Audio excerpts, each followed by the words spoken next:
Hello, everyone. Welcome back to another episode of the Life by Design podcast. On this week's episode, I talk with relationship and intimacy coach, Luci Lampe. Luci is a mother of four, trauma-informed sex and relationship coach. She draws upon her studies and certifications in neuro-linguistic programming, somatic experiencing, cognitive behavioral therapy, hypnotherapy, reiki, counseling, EFT tapping, and her degree in exercise science. Better say she's got a few qualifications there. In this week's episode, expect to learn about how to deal with grief, the importance of being present with what's present, accessing your sexual energy and life force energy, having a good sex life with 4 kids, and much, much more. Enjoy the episode. Now, guys, before we start this week's episode of the podcast, I want to talk to you about the Life by Design Mastermind. The Life by Design Mastermind is the mastermind for go-getters and high achievers who are looking to create a more successful, fulfilling, and balanced life by design. If you're serious about transforming your life, achieving your goals, and living a life on your terms, then the Life by Design is your golden ticket. Head over to the show notes and click on the link for more details about the program. Luci Lampe, welcome to the podcast. Thank you so much for having me here. I'm excited to dive in. I have to tell you how this came about firstly just for context. So we'll listen to you. My partner and I were actually driving from, those that are in Australia will know, Byron Bay down to Melbourne, long drive. And we'll listen to you on Aggie. And both of us were like, fuck, this girl has some hot energy. So then we went and stalked the shit out of you. And here we are now talking to you. How good? There's the full circle. That's the full circle. So before we get into all things relating sexuality and wherever this conversation takes us, can you give the guys a 60 to 90 second spiel of who you are and what's got you to where you are today? Yes. So I am originally from Lima, Peru, and I moved to the States when I was young, and I've grown up here.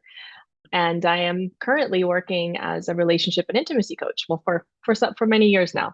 And also I work with women in their wild feminine embodiment, connecting with their sensuality, their bodies. And of course, that impacts their relationships big time. But everything that I do has been shaped by my own personal experiences. So I also have 4 kids. I was married for 17 years. We recently divorced, and we can get into more of that as well. But a lot of what I learned came through the catalysts within the relationship. So we dealt with bankruptcy, we dealt with depression and disability and autoimmune issues, health issues, family struggles. And that just really catapulted me deeper into the kind of work that I'm doing now with all these different healing modalities and merging the erotic and the sexual and the relational with the spiritual. So that's me in a nutshell. That's quite succinct. The first thing that stood out to me when I started to explore your work was like, how the fuck does this chick maintain such incredible sexual energy with 4 kids? And at that time you were kind of, I don't know what it was, official or unofficial, but you were going through a divorce, but 4 kids and a 17-year relationship. And the first thing that stood out to me was when you look at it and all the work that you've done over the last 17, 18 years and beyond, how much of the sexual energy and the chemistry is a individual journey, and how much of it is about the kind of the couple and the dynamic? Oh, that's a great question. So for me personally, there was sexual chemistry between me and my former partner. However, I felt for so many years like there was a threshold that I couldn't quite pass. And that was because I wasn't meeting myself deeply. So it wasn't until I started to explore my own body and actually make it a sacred ritual for myself to do. I still do it every day. This has been years and years. And that was when I really unlocked things in my own body. I find that it is a deeply personal, intimate journey that each person has to really go into with themselves before they can really open up in the context of a partnership to the level that a lot of people want to. So it's a very personal thing, and it's something that we got to make it a practice of connecting with ourselves, whatever that specifically looks like. When you think about your own journey over the last 15 to 20 years, what are some of those kind of speed bumps or speed humps that you've realized were blocks for you that you were able to move through? I mean, life will present the opportunities naturally. So one of those big catalysts for me was when Ryan, my former husband, went through depression and disability for about 2.5 years, which I did share about on that episode where you found me. That was a big jumping off point for me to recognize the ways that I wasn't really taking responsibility for myself, for my well-being, my happiness, to the point that I developed an autoimmune disorder while pregnant with my fourth child, while providing for our whole family, while trying to take care of a husband. So there were things in my life that just were not working. And I think that there just come these critical points where you hit a low point and you get to open yourself to new possibilities and really humble yourself, let yourself be humbled by the experience. Or we can try to keep muscling through and forcing things. And I chose the first option, and that just cracked me open. So yeah, I want to make sure that I address this in the specific way that will serve your guys best. So is there a particular context that you want to hear more about? The thing that stands out as I watch your page and your work is a real, like, alive wild woman. And I'm interested in knowing that journey for you, what that looked like 20 years ago, 10 years ago, and whether you had to overcome judgment or fear or shame or guilt, Oh, yes. and all of the above at the same time. But what's that process been like for you as you just kind of step into that fully? Yes. Okay. This I love. Okay. Yes. So I'm just lighting up like, yes, let me talk about it. That catalyst of just getting really emotionally honest with myself was the beginning. It was connecting with my rage. It was connecting with my grief, with unprocessed trauma, with all of these childhood things that were absolutely impacting how I was showing up as a woman, as a mom, as a wife, as a business owner. And from there were different like stepping points. So I would say that that period of depression and disability was a big opening. The next big thing was I took a year off of coaching and I just said, you know what? I don't want to deal with people. I just want to perform. I want to get back into music. I want to be on the stage. I want to release an album. And I did that. And I started to perform again. And it had been 6 or 7 years at that point since I had done it. And that just gave me an avenue to really express my erotic energy and my creative energy and tap into some edges. And I did body paint, music video and body paint, and started going to the nude beach and, just all these things, and started doing a self-pleasure ritual, which was absolutely life-changing. And then in 2020, later on, everything shuts down, right? Everything shuts down. I had decided already to start pole dancing for a music video that I conceptualized, and I did film it. But my intention was I'm going to get proficient enough at pole dancing to do the video, just like 30 seconds. I just need to look okay enough at it and not totally awkward. But I fell in love with it. And I did it. I trained every single day that entire first year. It was just there was something there for me. So that helped me to unlock more of my sensual movement, and with this tension with the pole, which is a very different experience than dancing without the pole. So that gave me a whole new depth to my embodiment. Of course, throughout every part of this, there were absolutely different layers of shame and self-judgment to confront. And as are the ways of the universe, those very same things that I would judge myself for would always be reflected back to me from people. So that's always a gift. I did my first nude photo shoot, and it was very artistically done. It was at the beach, at the cliffs, on the water. Like, it triggers people, activates people. That's how I like to see it. So that was the first big thing of that. And then revealing myself as an artist too. But I just saw each of those as an opportunity to go deeper into myself and see, oh, I do still judge myself for this, or I think that this is too much. And I grew up as an evangelical pastor's daughter. So there was a lot of conditioning and internalized beliefs about women and sexuality there. Yeah, there's a lot more, but those were the first big pillars, I would say, to that. How does your platform respond to your energies? Because they are big energies and they are quite wild, and I can only assume that they'd be quite polarizing, especially for those that aren't really in their kind of sexual power as such. What do you see play out on your social media in particular? At this point, it's of course it is polarizing. It's been polarizing for some years and more so. Um, what I see at this point is it just draws in the women, mostly the women. My audience is 3/4 women, but also the men who are ready to be activated by that. And so I get a lot of messages of people, I resonate with what you're sharing. Thank you for this. It helped me heal that. And I've never seen anybody show up like this. So thank you. And this helped me to release this trauma from a divorce 10 years ago. So it's just really wild how, that it really does draw in, like, not just like-minded, but people who are ready to go into this different kind of part of their journey. And that's cool.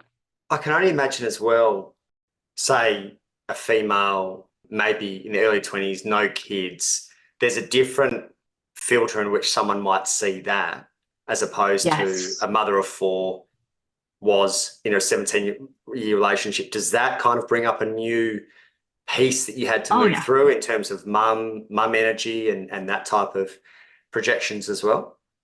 Yes. And in fact, before I started sharing the kind of content I share now, I used to have a whole brand that was for moms, and it had the word sexy mama in it. And the irony in that is that I hadn't embodied that myself, but I was feeling drawn to it. But I already had started attracting in droves these women who wanted to feel sexy again. That's the thing. It's the secret little naughty desire that they want to be desirable. They want to feel sexy. They want to feel like the best they've ever felt, but they don't believe that they can because now they're a mother, because now they have to, this is what a mom does.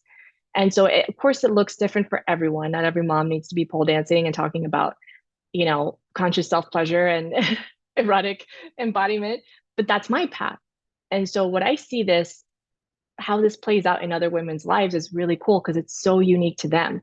For me, I've had to really confront my own judgments of, what should a mom or shouldn't a mom be doing? But the reality is this also has opened up a lot of conversation about how to talk to our children about things like our bodies and sexuality and relationships and spirituality in the mix, all of these things that is an open dialogue with my own children at the level that is appropriate for each of their ages. So, but yes, people will always have their own projections. And I was fully aware of that going into it, coming from the emotional intelligence coaching background and personal development. Certainly helps to know that. But yes, to answer your question, it's definitely added a whole other depth and a whole other demographic of women. I tend to attract a lot of women who have religious trauma and are mothers. I don't know why. Well, that's because that was me. What is it about, from your experience and your coaching experience, what is it that shifts? I mean, we can put it, under the bracket of conditioning and programming, but what is it that actually shifts for women as they become mothers and lose touch with that essence of who they are, their sexuality and their full kind of expressive self that you show up so well to? I think that a lot of times women and just people in general don't have a grasp on that sexual energy is life force energy. It's your creative energy. It helps you create everything in your life. So it's not just like there's this horny woman and she just needs to be fucking all the time. It's like there's this life force flowing through all the time and you feel it. It's like this magical flow of this essence that she permeates into everything she does. And that's that feminine essence. That's that sexual energy. And so when women start to wake up to the reality that this isn't limited to when she has sex with her partner, and also her body's pleasure doesn't belong to her partner, but it can be amplified through that partnership, but she's responsible for cultivating it. There's so many little things like this that bring those pieces together.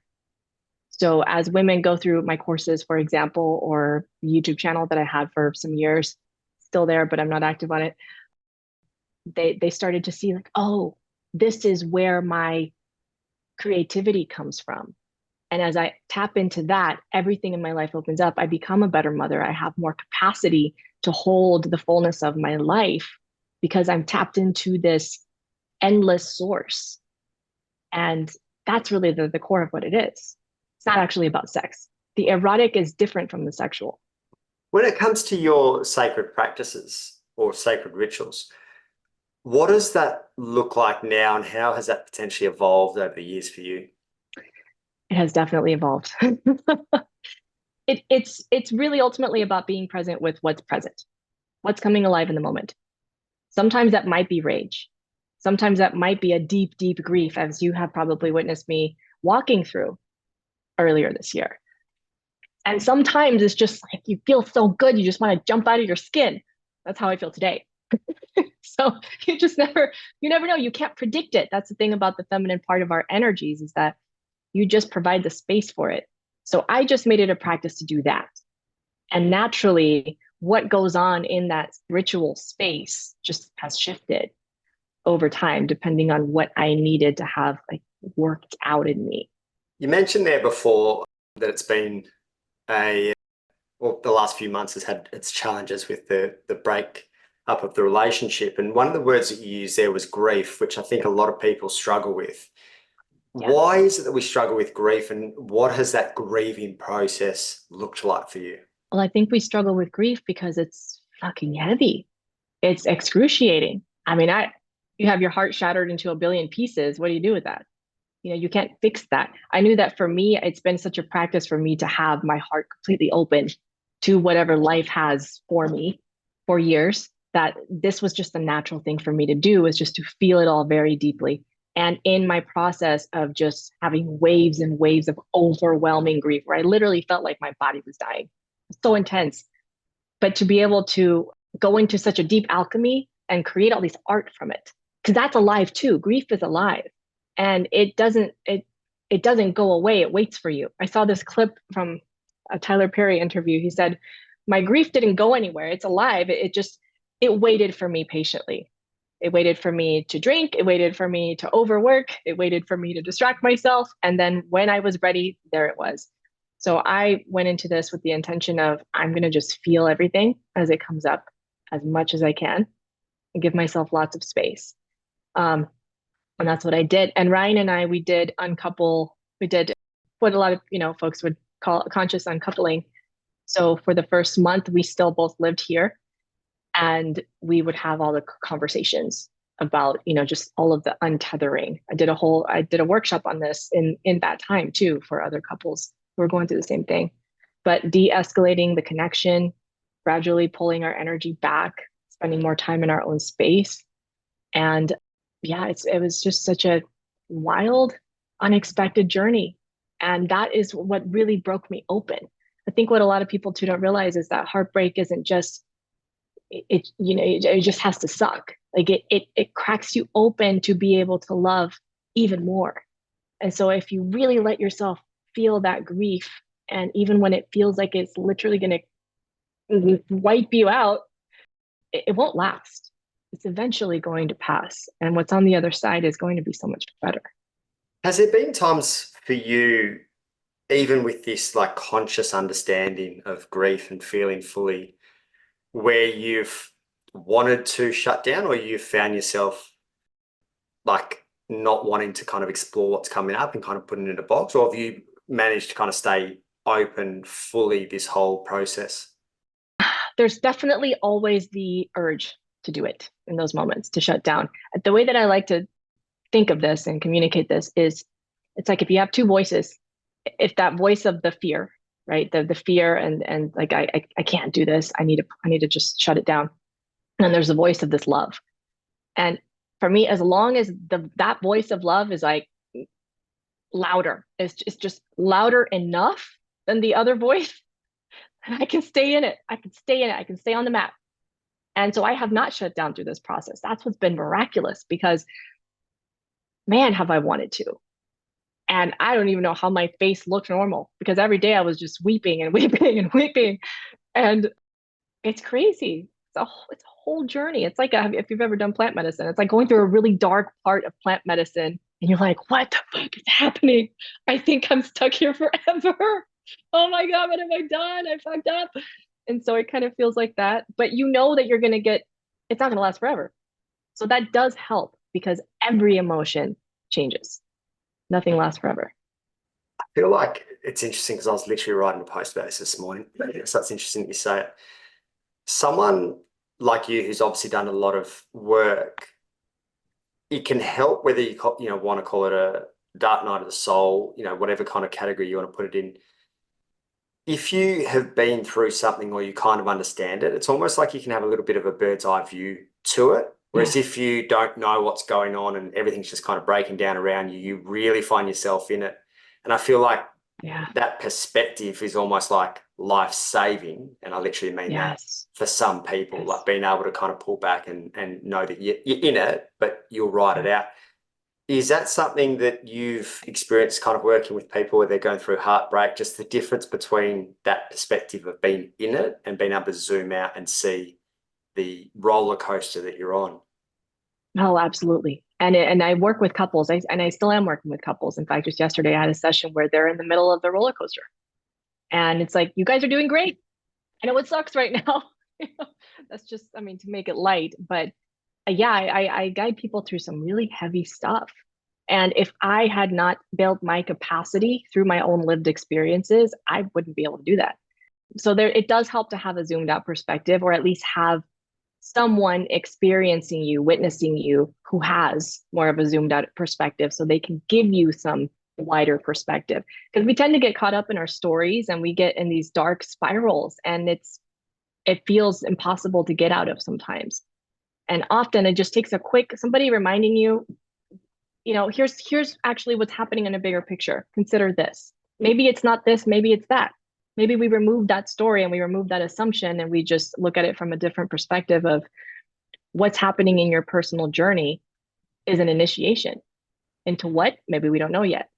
And this is where the deeply spiritual aspect comes in. Not any particular religion, but just this deeper connection to spirit, to that essence of everything.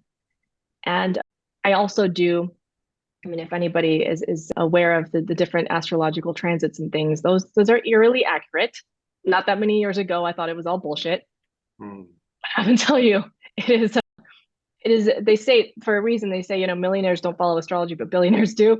This is a real influence in the energy.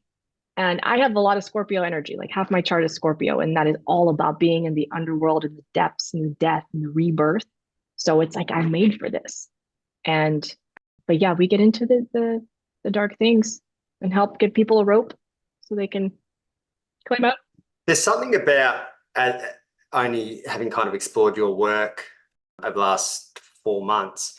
There's something about a safety I feel in observing you, because I can see you take yourself to the edge. I can see that kind of expanded ability to hold yourself and therefore be able to hold others. I've seen a lot of therapists who just can't hold big energy, like a lot, who can kind of talk about it, but they can't hold it. And I'm guessing, for obvious reasons, that they haven't taken themselves to that capacity or that edge as such. What do you notice in terms of blokes in particular, so the work that you've done with couples, and their ability or inability to kind of hold women in this big energy? Are you seeing that as a common kind of struggle for men? Yeah. Well, it's a common struggle for everyone. So women, we might kind of have more permission, as far as the stereotype goes, to have the big energy, but that doesn't mean that women can hold themselves through it. So a lot of the unhealthy behaviors and dynamics that I see is that the woman, very rightfully so, wants to be heard and seen and understood and accepted in the fullness of who she is, but she doesn't yet know how to actually hold that energy in herself and surrender that on what I would call like the altar of love in her own private secret space, to learn how to be held by that before bringing it to him. And so it can be overwhelming or come out in even abusive ways. And then he shuts down, and his nervous system literally doesn't have the capacity to be in that intense of an energy. So there are so many layers to this, because you are working with the physical nervous system, first of all. And then there's also this bigger understanding of, okay, this is not the adult you showing up, it's the inner child or the inner teen. And you're projecting your mother or your father onto me. And so there are all these things that are happening at the same time. So, but yes, I do see that is a common thing, that Men overall tend to shut down in those moments. And then she feels more unseen. And so then she gets even bigger and louder and more intense. And then things can get really ugly. So yeah, this is a part of the deep work between the masculine and feminine. You also got to understand that all of us have both of these energies in us. So when a man has actually confronted and worked with and felt the depths of his feminine, then he can actually have a chance at holding that space for her. But if he can't hold himself either, he can't hold her. What do you see as the thing that men need the most in able to, or to be able to kind of hold that energy? Is it their own relationship with the feminine? Is it, dysregulated nervous system? Like what's the kind of more common themes that you're seeing in the masculine not being able to anchor a situation like that? Well, it's kind of those two things actually go hand in hand, because as he is expanding, it's not like you go from 0 to 100, like I can't feel anything and I shut down, to I can hold all of you. It's we're gradually expanding our capacity for that, our capacity for feeling. And so that is again a very nervous system thing, but also it's a very heart-centered thing. So in those moments, choosing to keep his heart open when he just wants to shut down. And there are so many different ways that can look. But I would say that in a nutshell, it would be this inner union, what I call inner union. It's where your inner masculine and your inner feminine are in harmony with each other. They're not fighting each other. There's not this push pull of, I'm going to be too much. No, I'm not going to be enough. And they work in harmony so that you have this, you build this discernment within yourself and this trust in yourself and in your intuition, in your deeper wisdom, to know when it's time to, just hold the space, and when it's time to reveal your heart. Because it's not like one thing is for men and one thing is for women.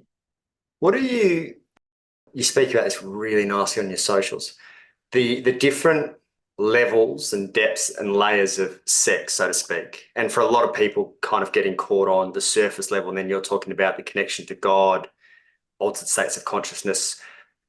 How, well, I don't know, I'm guessing this is kind of your bread and butter, but like the thought that the majority of people will just die having only kind of experienced a very surface level sex, like for me is mind blowing. But can you talk through, even whether it's your own experience or client's experience of like thinking that that was the best sex and then realizing that there's this endless portal of kind of what's available when it comes to connecting sex and relating?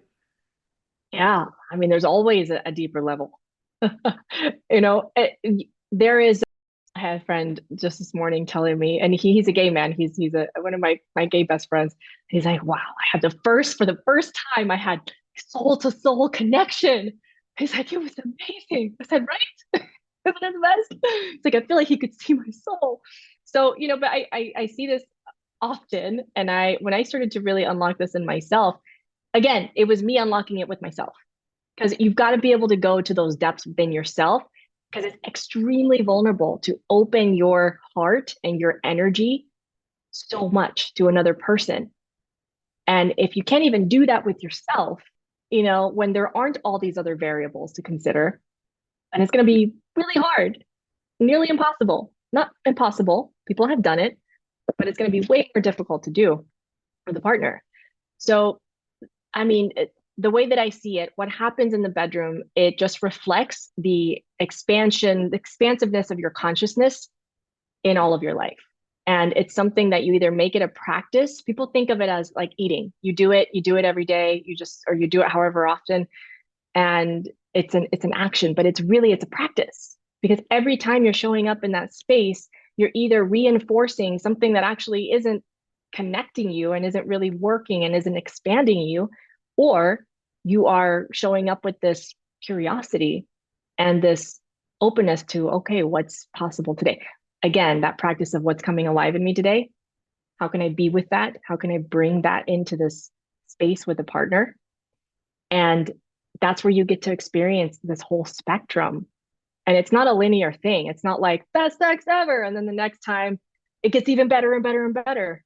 That can happen, but there are gonna be ebbs and flows. Hormones, menstrual cycles, stress, work, kids. So making it about being present with what's there is how you ultimately deepen. What did you notice for you personally along that timeline with the four kids and your, whether it's your interest in it, your connection to self, like what changed for you along that timeline of the four kids? When I had my first two kids, who are in high school now, I just was not connected to my body. I felt a lot of shame. I felt unsafe just existing as a woman in the world because, don't wear that or you're asking for it, or, don't make eye contact. And these are things that a lot of time, men just don't have to live. And so it's hard to wrap your mind around that as a man, I think. Just like I don't know what men go through, but I know that men have their own struggles. And I've worked with men actually quite a bit. And it's been a real humbling experience to do that. But there was a point where, I started to just feel more comfortable in my own skin, and then doing all these different practices and getting out of my comfort zone over and over and over. That's really what expanded me. But I think it's important to just also emphasize that it's not always about taking the big leaps. It's not like you go from feeling completely out of shape to signing up for a pole competition. That's unreasonable. But just taking these little steps of, okay, today I'm just gonna hold myself, or I'm gonna touch my face, or I'm just gonna like let myself dance to one song. And whether a man or a woman, just gradually building on these things every day. Because that's what ultimately it was for me. And then granted, there were these big leaps within that. What do you see as the common themes amongst long-term relationships? Because again, keeping sex interesting and keeping the chemistry and keeping the polarity, all of those things in the early stages is very easy, but to be able to maintain that over a long period of time is quite challenging for a lot of people. So what do you see as where are things breaking down? You know, a lot of times it's just the intention. It's the intention. And also it doesn't help scheduling sex, for example. I'm not a big fan of actually scheduling sex. What I am a fan of is scheduling erotic exploration time and see where that goes. Because if there is this expectation that this is going to be penetration, then maybe her body is already too contracted to even enjoy any part of the experience because she feels like she's got to put something out or he's got to perform. So if you show up and you just have an open mind, ultimately it's just this openness to what's alive. Again, right now, we show up to the space and let's just look at each other. Let's turn on some music. Let's reconnect. Maybe the couple hasn't seen each other all day, and it's unreasonable to expect that they just should want to jump each other's bones. And everyone processes their day differently too. She might need a buffer time away from the kids to just decompress. He might need a buffer time after work to decompress. And then how can we intentionally create the intimacy, which is really seeing each other? For me, this works out in my favor, but this is just how I'm built. I cannot get in the mood unless I am emotionally connected. It just doesn't happen. It doesn't happen independently. And actually, a lot of men are like that too. And a lot of men feel ashamed of that. Like their bodies should just be able to, as if their dick is independent from their heart, and some men can do it. But I talked to so many men who at some point in their lives are like, it's not working. It's not working. I can't get it to work. Like, well, what's your relationship like with him? How's your heart? I resonate Yeah. with that deeply. I don't know if I'd go as far to say it's not working, but the desire for it, if there's not that connection, it's really interesting. This wasn't a thing in my 20s. Right. Yeah. I was just like ready to go anywhere, anytime, but that has become a real, like even just how I'm feeling individually. Like I used to just love having sex when I was drunk, and now I have no interest in doing it. There's just things that are completely flipped from how I used to show up in my 20s. So it's really interesting to hear. I have spoken to a number of blokes who said this exact same thing as you. If they're not feeling that kind of connection to partner or connection to self, there's the desire kind of falls off the cliff. And exactly as you said, there's an interesting level of shame that comes with that. Because again, I assume you hear the same thing of like, generally speaking, they kind of talk about women needing to connect in order to have sex and men needing to have sex in order to connect. But Yeah, I've seen it work both ways for sure. Yes, yes. And there's also something to be said about just a lot of times the breakdown in that sexual connection is a break of trust. Just Mm. over time, trust that has disintegrated because people aren't keeping their word. You're going to help with the kids, and then you just disappear.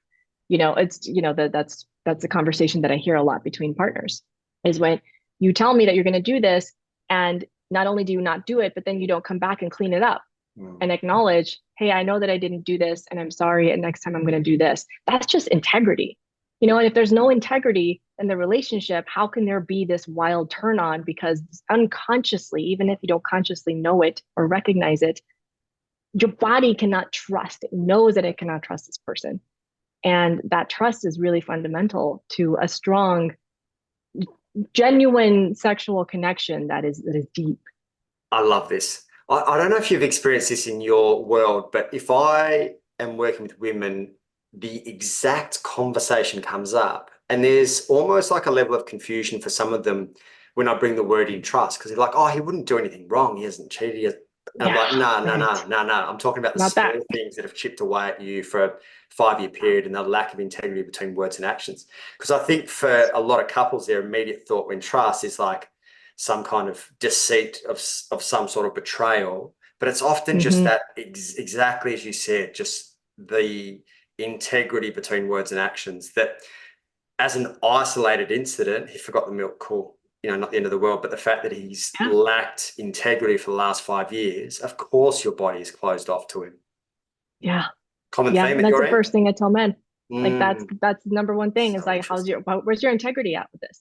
Mm, That's why she doesn't fucking trust you. Not mm. because you cheated, but if there is that, then yeah, big whammy, because then she has hardcore proof like, I cannot trust you when you drink or when you talk to other women. But it's really usually the accumulation of those little breaks of trust. She can't trust you with her heart. Mm. What Yeah. else would you say is breaking? I'd be fascinated to know your thoughts on the current world of polarity and the shit show that is playing out. But fuck. But what are you seeing as the bigger issues when it comes to polarity? If we've spoken about integrity and kind of words and actions being one thing that makes or breaks, but what else are you seeing that's really impacting that at the moment? You know, the thing that keeps coming back to me is that inner polarity. Mm, Because in the world of polarity, we hear, okay, he embodies the masculine pole, she embodies the feminine pole, and that's all great. And I love that. I love that for everyone. I love that for me, as I'm getting to experience some glimpses of that now, really newly. But what's often lacking is that, let's say, the feminine, she doesn't know how to hold herself. So now she is dependent on him to be that masculine presence. And if he's not there, then she falls apart or she's incomplete. And so again, bringing these into harmony within ourselves is so important. And and and when you are in that context of partnership with your partner, like I definitely feel way more at home in my feminine essence. I would say I like to operate about 75, 80% in my feminine and 20, 25% in my masculine, if I had to put a number on it. Because I do have disciplines, I do have focus, I do have vision, I have a direction I'm going in. But within that, I just want to like play and dance and blah and create art. That's me. And my counterpart, like B, would in that polar opposite would be more in his masculine, more grounded, and where I might just want to be like, let's go do all the things and be like, okay, let's like settle down for a moment and feel through this. But he'll feel through it because he's also connected to his feminine. He's not just logically thinking about it. So this is where that intermingling, it's not just polarity. It's that inner polarity within ourselves. That is what I feel like is missing from the conversation a lot of times. So where's the inner daddy necessary for you, and how does it kind of create structure? Because I love Yeah, this. It was either you or Amanda Bucci who was talking about inner daddy, and I was like, this is a I fucking did. great term. I did a whole carousel on like the Was it sky you? daddy and daddy daddy. Oh, She sweet. might have Okay. too, but it's so fun. I was like, this is brilliant because I really want people to understand this concept because you spoke about her holding herself and essentially kind of structures and some of the masculine or the inner dad. Can you explain that? Because I think that is brilliant for people to understand. Yeah. Well, I mean, for me, it's, and again, if I brought astrology into the conversation for just a hot second, my planet, my feminine and masculine planets are actually even. I have 5 and 5. So I've got this. I've got this. Some people have like 8 feminine, 2 masculine, very heavy in one direction or the other. I feel like these folks have a little bit extra effort to put into it. But thankfully for me, it's kind of just feels like it balances itself out. I'm also a Capricorn. I love to work. So I would say a toxic trait in quotation marks in the past has been using work as an escape, as a form of covering up the things that needed to be felt. So for me to do this work in the way that I do it is nothing short of a miracle because yeah. But anyway, with being your accessing your inner daddy, it's less about being your own daddy and more about accessing the connection with that inner daddy. So the way that I personally cultivated that connection was through self pleasure. So I would connect with that energy while I was in that space, a very open space, and just in kind of call in that presence. Like, what does that very grounded, sacred, masculine presence feel like? What would he sound like? What would it feel like for him to be in this room? And just connect with that. So really cultivating that relationship in a way that I'm still in this very feminine space, right? But I'm also accessing that. So it's less about being the daddy and more about having access to him, which was a complete, honestly, a mind fuck for me because I grew up thinking that, God in the sky is ready to judge me and he definitely would not approve of me doing that, you know? So it was a very big paradigm shift. But for me, it's again more about accessing that inner masculine, that overall consciousness of masculine energy, and letting that help me to identify, what needs to be done today. Like today, I had scheduled out some time to create a whole thing of video series for a course I'm working on. And when I show up to that space, I don't know what's going to come through. I have an outline, I have an agenda, but ultimately I'm just a channel. So the masculine part of me is creating that container that this is the time we're going to do this. Let's do our makeup. Let's set up the camera. Let's get the lighting. And then within that, my feminine can just like, just radiate and do her thing. And then we're done. And then I take care of logistics, which That is is more excellent. what I consider a masculine thing. That Yeah. is So it's that really good. focus. That's really good. Because I don't know how this looks in your world, and I don't know the type of people that you work with other than that they're in relationships or dating, but it's a really interesting dynamic I've noticed with women when it comes to business, so business owners in particular, not knowing how to dance these two and thinking that it's one or the other, and Yes. then they're in this constant state of flow, but there's no structure and it just ends up becoming a shit show, and then they're worried about becoming too Yeah. masculine. Like it's a really Yeah. interesting dynamic. I can only assume as well, actually, for you with 4 kids and a business, that is really something that you've had to kind of dance with a bit as well. Oh, big time. Entrepreneurship for the past over 11 years. I've had a lot of hard lessons, a lot. Did you find yourself too rigid at times? So have you gone too Oh, yeah. far? Yeah, you've probably Oh, yeah. played with both 100%. both extremes at different times. Yeah. Yeah. Yeah. And I wouldn't consider that too masculine. What I have discovered in retrospect is that that was actually me being in more of a distorted masculine energy. Because if I was really in my genuine grounded masculine energy, that he is fiercely protective of the feminine and letting her flow and letting her feel. He's like, if you had to put it in he and she, he would say, hey, let's give you some space to just go through your process.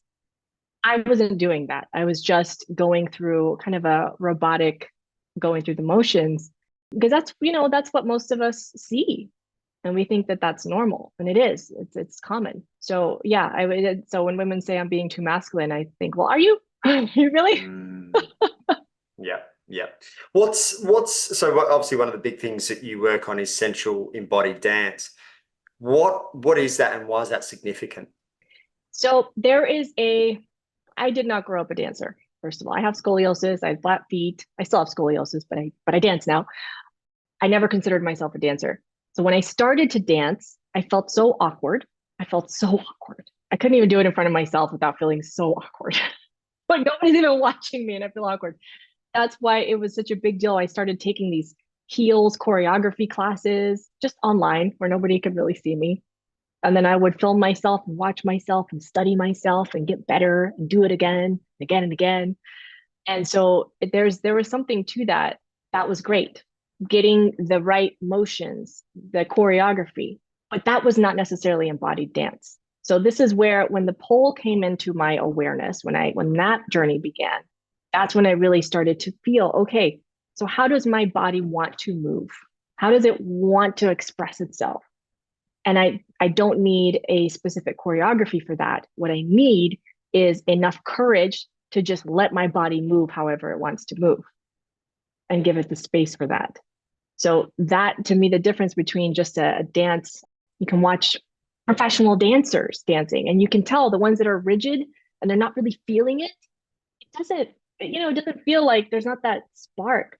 But the ones that you feel like their whole energy is just vibrating through the screen and they're embodying the energy of the dance, of the music.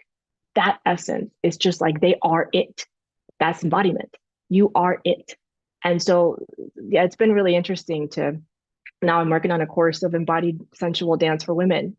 Never thought I'd be doing that because that's really what connects with our hearts and frees us. Well, talking of Phil, just as a feedback, I'm sure you've had this 1,001 times, but and I'm going to encourage obviously everyone to come across to your page. Your page always makes me feel something, which I think, at least my experience, is quite rare these days. There's a lot of beige and kind of nothingness out there, but credit to you, I always feel something when I come to your page, which is unbelievable. For those that want to find out more about you, the work that you do, where's the best spot to send them? They can either find me on Instagram at Luci Lampe, and also my website will have all current offerings, courses, coaching, all that good stuff at lucilampe.com. Guys, get across her page. It is fascinating. And yeah, I love the energy and the rawness and the wildness that just jumps off your page. So appreciate you coming on the podcast and sharing all your insights. Yes. Thank you so much, Blake. I enjoyed every moment.